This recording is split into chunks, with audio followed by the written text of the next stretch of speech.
Pain doesn't make exceptions for men like Kieran Sterling.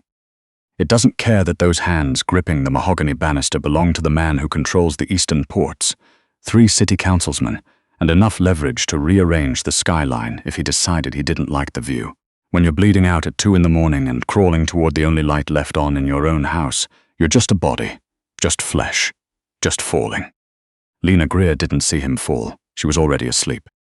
She was curled in the corner of the estate's private medical room, a glorified supply closet off the main hallway, lined with steel shelving units and the cold blue hum of a pharmaceutical refrigerator. She'd come in at 3 in the afternoon to restock the emergency cabinets and found them a disaster. Someone had mixed the suture kits with the compression wraps. Someone else had placed a bottle of antiseptic directly on top of a sterile tray. She'd spent 5 hours correcting it, labeled everything, cross-referenced everything against her intake log, and then sat down on the floor to eat the granola bar she'd been carrying in her pocket since morning, because she hadn't had time for anything else. At 9:15, her body simply switched off. No warning, no negotiation. It had been carrying her through 14 hours across 2 jobs on 4 hours of sleep, and it decided, unilaterally, that it was done. Lena was 27 years old and had not slept a full night in 8 months. She'd been hired through a private medical staffing agency under the title Residential Health Specialist, which was a dignified way of saying she showed up when someone couldn't go to the hospital and handled whatever needed handling without asking why.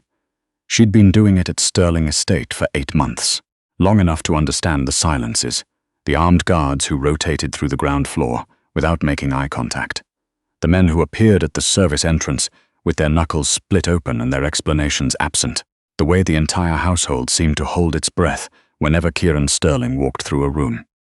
She understood what he was. She had understood it within the first 2 weeks. She didn't think about it, because she couldn't afford to think about it, and because the work she was doing here was the only reason her brother Colt still had his knees intact. Colt was 22, soft-hearted and catastrophically impulsive. 18 months ago, he'd driven home from a birthday party after 3 drinks and wrapped his car around a utility pole. The other driver needed 2 surgeries and a long recovery. Colt needed criminal defense, a court-mandated rehab program, and a civil settlement that neither of them had any realistic path to covering. Lena had co-signed the loan from a company called Meridian Capital, which operated in the space between desperate and predatory and charged interest rates that ensured the principal could never actually be reached. She now owed a number she didn't let herself think of in full. She paid nearly $3,000 a month and went nowhere.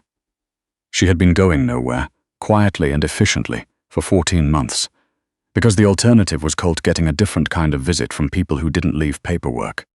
So she scrubbed, she stocked, she showed up. She moved through Sterling Estate like a piece of furniture, present, functional, invisible. She never looked any of the men in the eye, never asked about stains on the tile, never questioned what Thursday meetings required such extensive cleanup on Friday mornings. She was a ghost, and she had decided a long time ago that ghosts didn't need rest. She woke up in a guest suite that cost more per night than her monthly rent. The ceiling was the first thing wrong. Too high. Crown molding in the corners, carved and painted, the kind that required a specialist to restore. Lena blinked at it for 3 seconds before the panic cut through. She sat up fast, her hand yanked taut at the wrist. She looked down. Her fingers were wrapped around a grey sleeve, rolled to the elbow. She followed the arm up across the back of an armchair, pulled flush to the side of the bed, past a broad shoulder, up to a jaw that needed a shave and a face she had spent 8 months navigating around, rather than looking directly at. Kieran Sterling, asleep in a chair. She was holding his sleeve like it was the last solid thing in a room that had started tilting. Lena stopped breathing and began the very careful process of extracting her fingers, one at a time.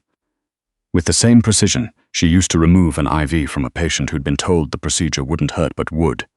She had 3 fingers free when his eyes opened. Not slowly, not with the bleary confusion of interrupted sleep. They opened all at once, pale grey, completely present, already focused on her face like they'd been waiting for her to move. The room held still. "I can explain," Lena said. Kieran looked at her hand, then at her face, then at her hand again. "You were on the floor," he said. His voice was low, a little rough. "In the supply room." "I know where I was. The floor is linoleum. I'm aware of that too. You were unconscious. I was sleeping." She pulled her hand fully back and folded it in her lap. "There's a difference. I'm sorry for the..." She gestured vaguely at the space between them. The sleeve situation. That was not intentional. If you'd like to terminate my contract, I completely understand, and I'll collect my things from thee. I'm not terminating your contract. He said it with the flat finality of someone closing a subject rather than opening one. He stood, and she'd forgotten, in 8 months of careful peripheral avoidance, how much vertical space he occupied.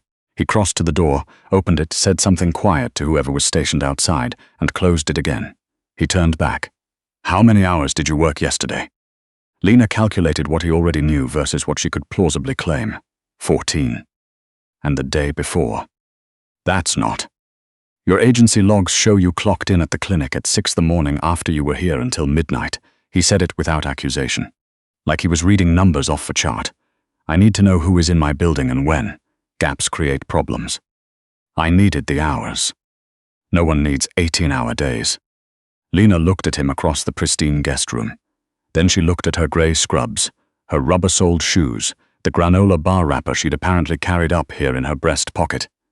She looked at the silk duvet she was sitting on, the weight of it more than her entire bedding situation at home combined. With respect, Mr. Sterling, she said carefully, you have no idea what I need. Something moved through his expression. Not offense. Something closer to the sound of a calculation clicking into place. He looked at her for another moment, then walked to the door. There will be breakfast. Eat it. Sleep. Someone will bring clothes. He paused with his hand on the brass knob. With pay. Whatever you're about to say about needing the shift. With pay. He left. The door settled shut behind him with a soft, expensive click. Lena sat in the center of the bed and stared at where he'd been standing. She thought about the granola bar. She thought about the linoleum floor. She thought about the arm on the armrest of the chair that had clearly been dragged from the corner of the room to the side of the bed at some point in the night. She ate breakfast. She slept for 9 hours. She woke to folded clothes on the table, dark trousers, a soft green pullover with the tags still on, and a note in handwriting that had the energy of someone who did not enjoy the process of being legible. Supply room, recatalogued. Report to 3rd floor office when ready. KS. She would learn later that he'd pulled her file before noon. Royce, his second, lean, watchful, with the posture of someone who spent a lot of time mapping rooms he was standing in, placed a thin folder on Kieran's desk and didn't say anything about it. Kieran let it sit for a while before he opened it. Lena Marie Greer. Clean record. No affiliations. Emergency nursing certification. The second job at the weekend clinic explained the hours. The debt section explained everything else. Colt Greer. 22. The accident, the charges, the settlement. The loan from Meridian Capital, which Kieran knew the way a man knows a tick he's been waiting to pull. Meridian operated south of the river, technically legal, structurally designed, so that the interest always outpaced the payment, and the principal was never actually touchable. People paid for years. They paid and stayed exactly where Meridian needed them to stay. He read Lena's payment history, 14 months. One missed installment. She had been paying $3,000 a month on a salary that, between both jobs, shouldn't have left room for anything else. Not real food, not real sleep, not a single conversation that wasn't about logistics and survival. She hadn't asked for help. She hadn't mentioned it to anyone on the estate staff. She had shown up for 8 months, done the job, and quietly run herself into the floor. The feeling that moved through Kieran's chest was not something he had a clean name for. It wasn't pity. Pity was soft and useless, and he'd cut it out of himself a long time ago. It was territorial. Meridian operated on his side of the river. Their collectors had been touching people in his district, and they had their hands on a woman who had been scrubbing his floors and handling his medical situations with perfect, wordless professionalism for the better part of a year. And they were bleeding her dry while she bled for him. It was an offense against the structure of things. Meridian, he said. Royce, who had already read the file twice, straightened. I can have the paperwork drafted today. By the balance. Full amount. Today, Kieran turned to the window. The gardens were grey and wet from overnight rain. Make sure whoever runs their collection floor understands that their territory ends at the bridge. She'll think she owes you something worse than the debt. She'll think that for about 4 minutes, Kieran said. Then she'll figure out the terms and decide whether to stay. And if she leaves. He didn't answer that. The 3rd floor office smelled like cedar and cold coffee. Lena knocked twice, waited for the word, and pushed the door open. She walked to the chair across from the desk and sat without being gestured at, because she was not going to stand in the center of the room, waiting to be acknowledged like a subordinate being assessed. She had her spine straight and her hands loose in her lap, and her face arranged into the expression she'd perfected in 3 years of emergency nursing. Attentive, professional, unreadable. Kieran looked at her from behind the desk. He did it the way she'd noticed he did most things, without performance. Like looking was just data collection. "I bought your debt," he said. Lena went very still. He pushed a single sheet of paper across the desk. She looked at it without touching it. Release form, 0 balance. Her name, Colt's name, a company stamp she'd never seen from Meridian, which told her he'd required them to produce documentation that looked legitimate before he'd accept the transaction. Even in this, he was meticulous. Not a question, a demand wrapped in one word.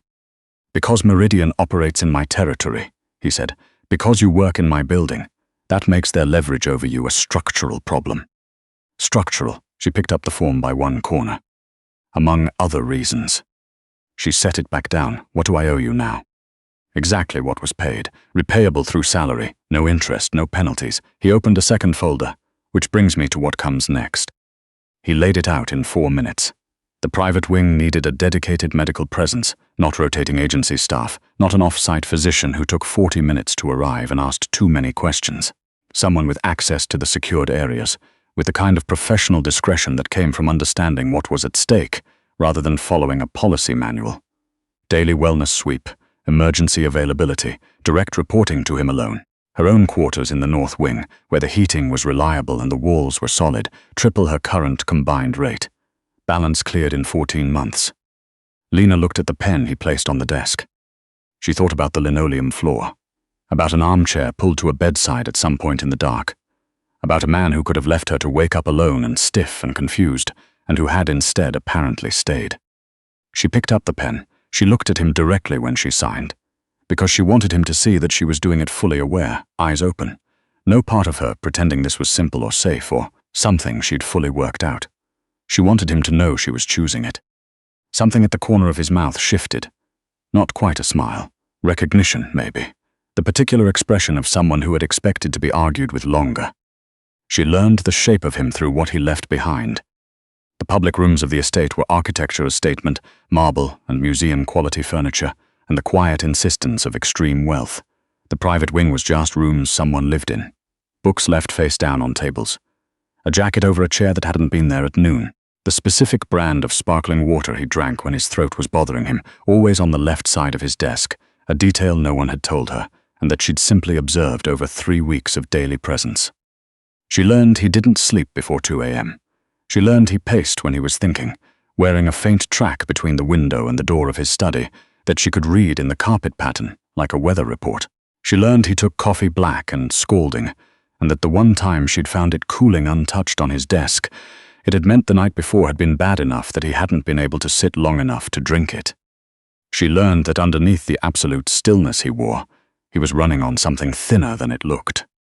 She found out precisely how thin on a Tuesday, 3 weeks in, when she walked into his study at 1:30 in the morning to return a medical log she'd taken back to her room by mistake. She thought he was in the East Wing. She had heard his footsteps on the stairs an hour earlier, and tracked them instinctively, the way she'd started tracking the movement of the house without meaning to. She crossed the dark study, found the shelf, had the log in her hand, and the lights came on. Kieran was in the doorway from the inner corridor, tie gone, a cut on his lower lip and a smaller one at his temple, dried but recent. He was holding his left arm slightly away from his body, not favoring it exactly but aware of it, the way you moved when something hurt, and you were refusing to let it show in your face. He looked at her. She looked at him. She looked at the medical log in her hands. She set it back on the shelf. "I didn't realize you were in," she said. "I can come back in the morning." "Stay." The word came out quieter than his words usually did. Not the clean, certain command she'd come to recognize, something that had a different kind of weight to it. She registered the difference without naming it. She crossed to the side table where she kept the slim emergency kit she'd placed there on her first week without being asked. She crouched, opened it, laid out what she needed. She didn't ask him to sit. She didn't ask what happened. She simply set the tray and waited. He came to her eventually, sat on the edge of the desk, let her clean the cut at his temple and the one on his lip, let her assess the shoulder, bruised badly, nothing torn, and press the ice pack into his hand with the instruction to use it for the next 2 days. She stepped back and started repacking the kit. "You're not going to ask," he said. "No." He was quiet for a moment. "Everyone asks." Lena looked up at him. In the low study light with the cuts dried and his collar open, he looked like a man who had been making decisions that cost him pieces of himself for so long that he'd stopped noticing when he bled. "Because it wouldn't change anything I'm doing," she said. "You're hurt, I'm helping. That's the job." "That's not why." She held his gaze. "Because it doesn't change anything else either. What you are is what you are. What I am is what I am. The cut on your temple still needs to be cleaned regardless of either." He looked at her for a long time, then he said quietly, "Go to bed, Lena." She went. She heard his chair settle as she pulled the door shut. She did not hear him pour anything from the cabinet. In the morning, on the table outside her door, a rigid case with a grey lid and her initials on a small card. Inside, a full trauma supply kit, professional grade. The kind of equipment she'd used in the ER before budget cuts had swapped it all out for the cheaper alternative. No note attached, there never was. The night the city decided to collect its debts came on a Thursday. She felt it in the building before she saw it. The specific quality of silence that meant something was wrong. Not the ordinary 2 a.m. quiet, but the breathless kind, the kind that pressed against walls. The security detail had doubled at dusk. Royce had been on his phone every 20 minutes, his face closed and flat. The front gates had been locked since before dinner. Lena was awake at 2:15 when the private elevator at the end of the hall engaged. She heard the doors open. Then a pause. Then footsteps that were wrong, too uneven, the careful walk of someone managing something with each step and refusing to let the management show. She was in the hallway before she'd consciously decided to move. He was coming toward her from the elevator, and the man she'd spent 3 weeks cataloging, measured, controlled, taking up space like he was entitled to it, had been replaced by something stripped down and effortful. He was listing to the right. His left hand was pressed flat against his side, jacket held closed over it by deliberate pressure. In the dim emergency lighting, his face was drained to the color of old concrete. Mr. Sterling. His eyes found her. They were still sharp, still present, but she could see the cost of that in the set of his jaw. "I told Royce you were on this floor." The voice was controlled but compressed, the way you compressed a wound. "Go back inside, Lena." "You're hurt." "I'm fine." "You're actively lying to my face." He stopped walking. He looked at her the way he did when he was recalculating something. "Medical room," he said. "Not the hospital." "I know." She took his right side. He was heavier than he appeared to be, or the blood loss had already started pulling at him. She couldn't tell yet. She got him down the hall and into the medical room. She could navigate blindfolded by now, every shelf memorized, every drawer within reach. She got the jacket off him. The wound was on his right side below the ribs. Long, ragged, the specific geometry of broken glass moving at speed. Car window or impact debris. It had soaked through his shirt and was still seeping steadily. "Table," she said. He sat on the examination table without arguing, which told her more about his condition than anything else. She started on the buttons of his shirt. His hands were shaking too fine to manage it. Blood pressure loss, the beginning of shock, or both. So she moved his fingers aside and finished them herself, the same way she'd done it 100 times in the ER, with patients who weren't in any position to be self-conscious about it. She worked without narrating. She cleaned the wound, assessed the depth, reached for the trauma kit he'd given her, and found everything exactly where she'd put it. She closed the tear in sections, surgical adhesive first, then strips, then pressure wrap around his torso, tight enough to hold. She watched his color while she worked. It stayed bad for a while, and then it began, very slowly, to improve. He watched her, not with the neutral observation she'd come to read as his default, with something else. Something that had been building for several weeks in the spaces between the clinical efficiency they'd established, in the gap between what this arrangement was supposed to be and what it had quietly become. She peeled off her gloves and dropped them in the waste bag. "You need to lie down," she said. "Not the study chair horizontal. If there's a breach. Royce is downstairs. The elevator's the only way up, and I'll lock it behind us." She met his eyes. "Whatever happened tonight has been handled, or it's waiting until morning. Lie down." A pause. "Kieran," he said. She stopped. "If you're going to give me orders in my own building at 2:30 in the morning," he said, and something in it was dry enough to cut through the tension in the room sideways, "you can use my name." She walked him to his room. Getting him horizontal took approximately the same energy as moving a building half an inch to the left. His body had decided it was happening, and his brain was still filing objections that his legs no longer had the resources to support. She got him down. She checked the wrap one more time, switched off the overhead light, and turned for the door. His hand closed around her wrist. Not grabbing, not the locked grip of a man in crisis. It was loose, uncertain, the kind of grip that understood it had no real claim and was asking anyway, which was so unlike every other thing she'd seen him do in 3 weeks that it stopped her completely. Don't go. Lena stood in the doorway of Kieran Sterling's room with his blood dried on her forearms and her heart doing something she had not authorized. She thought about the supply room floor, about a chair pulled to a bedside in the dark, about a medical case with her initials on a card and no explanation, because he communicated in actions the way other people communicated in words, and once you understood that, everything he had done in the last 3 weeks rearranged itself into a sentence she was only now reading clearly. She thought about what she was, and what he was, and all the reasons that the geometry of this didn't work. She thought about the fact that in 8 months of working in other people's spaces, she had been invisible in every single one of them, that she had built the invisibility herself, brick by careful brick, because being seen meant having something that could be taken. She turned back into the room. She didn't drag a chair over. She sat on the far edge of the mattress, careful of his right side, and she did not let herself think too hard about what she was doing, because thinking too hard about it would activate the part of her brain that had kept her safe for 4 years by keeping her entirely alone. His grip loosened once he felt her weight settle, not releasing, just resting, like her presence in the room was enough to satisfy whatever had made him ask. "Go to sleep, Kieran," she said quietly.